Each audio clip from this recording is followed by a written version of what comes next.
मेरे प्रियजनों, परमेश्वर आपके जिंदगी के जो आपके जीवन में टूटी हुई परिस्थिति है, आपके जीवन में जो निंदित परिस्थिति है, आपको किसी ने निंदा किया या आपको किसी भी परिस्थिति में आपकी स्थिति अभी इस समय आप जी रहे हैं, या आप गरीबी की दशा में जी रहे हैं, या आप ऐसे ही अपने जीवन को बना के रखे हुए हैं। पर एक बात आपको मैं कहना चाहता हूं कि जब आपको परमेश्वर ने चुना, तो जब आप परमेश्वर ने आपको बुलाया, तो किन परिस्थितियों में आपको बुलाया? ना तो आप कहता है कि मैं निर्बुद्धियों को चुना, उसने कहता है कि मैं निर्बलों को चुन लिया, जो है भी नहीं उनको भी चुन लिया, ताकि जो है उनको निंदित होने दें, उनको लज्जित होने दें। तो उसने बुद्धिहीनों को चुन लिया ताकि बुद्धिमानों को वो लज्जित करे। हमारे कहने का मतलब, परमेश्वर आपकी परिस्थितियों में किस तरह बदलाव लेके आना चाहता है, पर आपके अंदर किस प्रकार की तीव्रता काम करती है।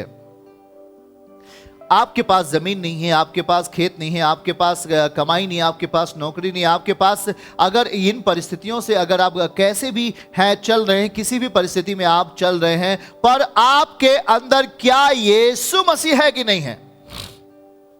आपके अंदर क्या परमेश्वर है? मैं इस बात को आपसे कहना चाहता हूं, क्या आपके अंदर परमेश्वर जी रहा है? क्या आपके अंदर प्रभु रह रहा है? मैं आपको फिर से कहना चाहता हूं, यदि आप गरीब हो, यदि आप बीमारी में हो, दुख में हो, पीड़ाओं में हो, ऐसा नहीं है कि परमेश्वर आपको छोड़कर चला गया है, वो आपके भीतर रह रहा है। अगर आप बीमारी में रह रहे हो तो ऐसा नहीं कि वो आपको छोड़ के चला गया है, या आप किसी व्यक्ति की गुलामी में आप चले गए हो तो ऐसा नहीं कि परमेश्वर आपको छोड़ के चला गया है। मैं इस बात को कहता हूं कि क्या आपने अपने मन को उसके लिए अंत तक क्या तैयार करके आपने रखा है? क्या आपने यह विश्वास किया है कि मैं परमेश्वर के साथ अंत तक बना रहूंगा, मैं किसी भी परिस्थिति में क्यों ना चला जाऊं, चाहे मैं क्यों ना बीमारी में चला जाऊं, क्यों ना मैं गरीबी की दशा में क्यों ना चला जाऊं, या मैं किसी गुलामी की दशा में क्यों ना चला जाऊं, पर मैं यीशु को अपने जीवन का प्रथम व्यक्ति बनाकर मैं रखना चाहता हूं।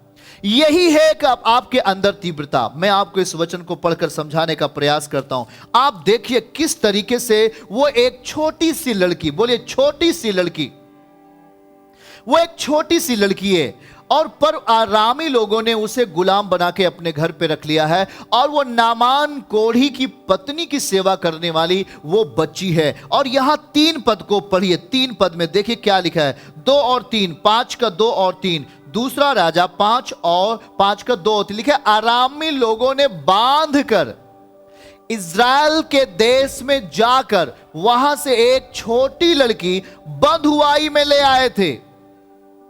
बंधुआई में ले आए थे। किसको लेके आए थे? एक छोटी लड़की को, जो परमेश्वर का जन थी, जो परमेश्वर का भय मानती थी, जो परमेश्वर से प्रार्थना करती थी, जो प्रभु के डर और भय में रहती थी, जो परमेश्वर से प्रेम करती थी, और जो परमेश्वर की वाचा में थी। सब लोग बोलो यस। की वाचा में वो थी, और वो नामान की पत्नी की सेवा करती थी। चलिए तीसरा आयत को हम ध्यान देंगे, और लिखा है, उसने अपनी स्वामिनी से कहा। स्वामिनी, वो आराम की एक स्वामिनी है, वो एक सेनापति, एक प्रतिष्ठित सेनापति की पत्नी है, जिसकी सेवा आज वो इज़राइल की छोटी सी बिटिया कर रही है। पर ध्यान से सुनना है, आपको लिखना है। वहां पे देखो क्या कहा गया, उसने स्वामिनी से कहा। ये पॉइंट है, सुन लेना प्रियजन। उसने अपने स्वामिनी से कहा, जो मेरा स्वामी सोमरोन के भविष्यवक्ता के पास होता तो क्या ही अच्छा होता। इसका मतलब वो सोमरोन के भविष्यवक्ता को जानती है। सोमरोन का भविष्यवक्ता किसको महिमा देता है, यह भी वो बच्ची को पता है, और वो परमेश्वर का भय मानती है, परमेश्वर से डरती है, और इसलिए वो कह रही कि अगर वो सोमरोन अर्थात एलीसा भविष्यवक्ता के पास अगर मेरा स्वामी नामान कोढ़ी होता तो क्या ही अच्छा होता, क्योंकि वह उसको कोढ़ से उसको चंगा कर देता। हालेलुया। वो लेप्रोसी उसके जीवन से चली जाती। कोढ़ उसके जीवन से चला जाता। ये बात को, पॉइंट को नोट करो। मैं आपको बात को बताने वाला हूं। वो छोटी लड़की अपने परमेश्वर के शक्ति के प्रति, अपने परमेश्वर के राज्य के प्रति एक गुलामी के दशा में होने के बावजूद भी अपना लगाव परमेश्वर के प्रति रखती है। वो एक गुलामी की दशा में है, वो एक गुलामी की परिस्थिति में है, पर वो एक छोटी सी लड़की का जज्बा देखिए, उस छोटी सी लड़की का हिम्मत देखिए। वो गुलामी में उसका शरीर है, पर गुलामी में आत्मा नहीं है। उस छोटी लड़की का शरीर गुलामी में चला गया है, पर उस छोटी लड़की का विवेक गुलामी में नहीं गया। इतना सोच लेने आप। देखिए क्या लिखा है, इसका फल यह मिला कि वह नामान कोढ़ी को, जो उस इजरायली छोटी लड़की के कहने या उसके उत्साह या उसकी तीव्रता के कारण जो परमेश्वर के प्रति है, वह अपने स्वामी नामान कोढ़ी को परमेश्वर की शक्ति के बारे में गवाही देती है। परमेश्वर की शक्ति के बारे में गवाही देती है, और उस गवाही से नामान कोढ़ी का कोढ़ दूर होने का एक साधन मिल जाता है। हम आपको एक बात को कहने वाले हैं कि जहां वो लड़की कुछ भी नहीं थी, पर अब वह उस लड़की की दशा में भी एक महत्वपूर्ण और वो एक शक्तिशाली बच्ची, वो जो जिस दशा में रह रही है, जिस गुलामी की दशा में वो जी रही है, वो आरामी राजा के यहां रहती है और गुलामी की परिस्थिति में रहती है। नामान कोढ़ी जो आराम का एक सेनापति है, उसकी पत्नी की सेवा करती है। मतलब एक छोटी सी बच्ची जो गुलामी की दशा में जी रही है, पर उसके अंदर यीशु मसीह गुलाम नहीं है, पर उसके अंदर उसका परमेश्वर गुलामी में नहीं है। वो गवाही देने से या परमेश्वर के प्रति उसकी इच्छा, परमेश्वर के प्रति उसकी तीव्रता कम नहीं है। बोल्ड बेबी, वो एक साहसी गुलामी में थी वो, पर वो गवाही किसकी दे? अपने परमेश्वर के राज्य के प्रति गवाही दे रही है। वो गुलामी में जरूर है, पर वो महिमा देखिए, उस बात का उल्लेख कर रही है जिससे नामान कोढ़ी का जीवन सही हो सकता है। एक छोटी लड़की जो वहां के लिए तुच्छ गिनी जाती थी, जो उस आराम के राज्य के लिए तुच्छ गिनी जाती थी, जो उनके और दरबार के लोगों में तुच्छ गिनी जाती थी, उसका कोई वहां आदर उतना नहीं था। वह या उन परिस्थितियों में वो एक गुलामी की परिस्थितियों में जी रही थी। पर ध्यान से सुने, आप किस दशा में हैं या आप किस परिस्थिति में हैं, ये सब चीजें आपको प्रभु में बढ़ने से नहीं रोक सकती। यस, क्योंकि स्थिति, परिस्थिति किसी वस्तु से जुड़ी हुई है, जो किसी स्थिति और परिस्थिति किसी वस्तु से जुड़ी हुई है, पर आप या ये छोटी लड़की किसी परिस्थिति और स्थिति से नहीं, पर ये छोटी लड़की परमेश्वर से जुड़ी हुई है। आमीन बोलो।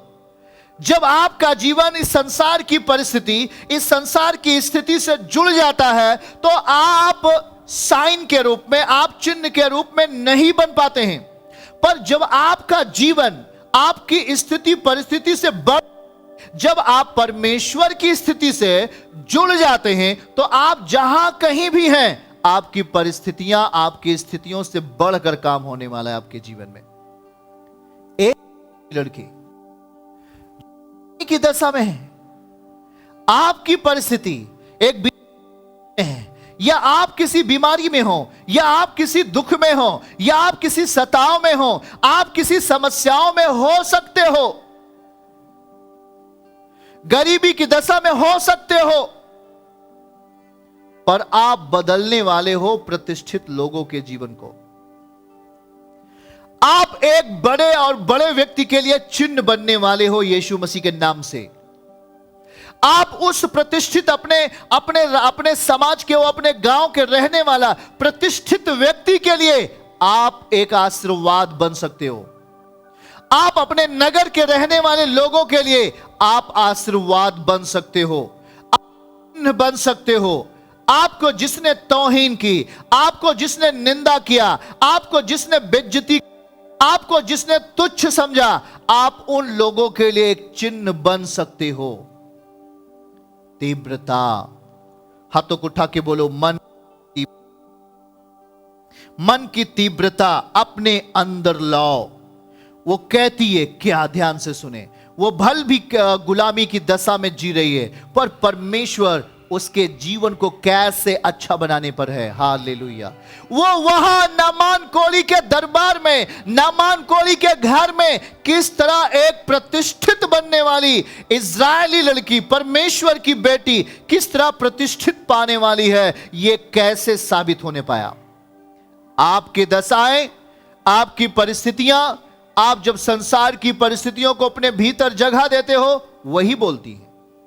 आप अपने जीवन में गुलामी की दशा में मनोदशा को कर लेते हो, आप अपने विचारों को, अपनी कॉन्शियंस को दूषित कर लेते हो, आप परमेश्वर की दशा में नहीं बोल पाते हो, आप कहीं ना कहीं टूटते हुए नजर आते हो, आपकी परिस्थितियां नीचे चली जाती हैं। आप मेरे धन बीमारी में खर्चा हो गया, मेरी परिस्थितियां खराब हो गई, मैं अब कुछ भी नहीं कर सकती या कुछ भी नहीं कर सकता। इन परिस्थितियों में, इन विचारधाराओं में आपका जीवन नीचे स्तर तक चला जाता है। पर आज प्रभु आपसे कहने वाला है, इस बात को जरा ध्यान से समझिएगा, यदि आप परमेश्वर को लेकर चलें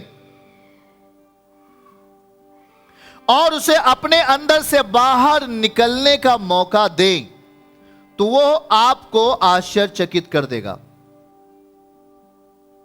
आमीन। मैं आपको क्या समझाने वाला हूं आज। एक छोटी लड़की जो गुलामी के दशा में भी जी रही थी, पर वो अपने स्वामी के लिए, अपने उन स्वामी के लिए जो कैद में थी, उन स्वामी के लिए वो एक आशीष का, एक छुटकारे का कारण बन गई। आप अपने परमेश्वर को लेकर चलें। आप गरीबी की दशा में हो सकते हो, आप बीमारी के दशा में हो सकते हो, तो निंदाओं की दशा में हो सकते हो, ये चारों तरफ से आपके ऊपर बड़ा ही समस्याओं का प्रेशर हो सकता है। पर ध्यान से समझें, ये आपके जीवन को कोई मायने नहीं रखता, पर आपके भीतर कौन चल, अपने अंदर से यीशु को बाहर निकलने का मौका दें, अपने भीतर से को बाहर काम करने का मौका दें, तो वह आपको आश्चर्यचकित कर देगा।